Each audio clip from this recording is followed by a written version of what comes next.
Okey, dekat sini ada wire starter lah. Okey, pergi ke bateri. Jadi kita kena buka lah skru 12 sini.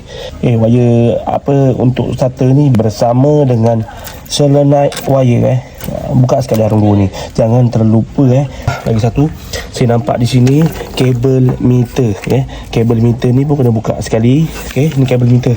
Buka sekali dengannya ini wire untuk reverse. Okey, wire untuk reverse. Jadinya dia sekalilah dengan wayar api ni. Sekarang ni kita dah lapangkan di sini. Okey, kita tengok lagi. Okey, untuk kabel ini kita kena buka jugalah. Kalau nak lapang lagi, nak rasa lapang, buka saja radiator ini. Okey, radiator ni pun kita akan hantar ke tempat servis radiator lah. Kita buka lah skru radiator. Radiator tak susah bukanya, hanya perlu buka saja wire kipas di sini. Lepas tu ada bracket 2 di sini dan juga pipe di sini. Dia guna klip lah. Jadi kita kena buka lah klip dia. Buka satu sini, buka satu bawah sini. Dia ada 2 pipe lah. Okey, ni pipe bawah pergi ke pipe water pump, yang atas ni terus pergi ke termostat. Okey, dapat tu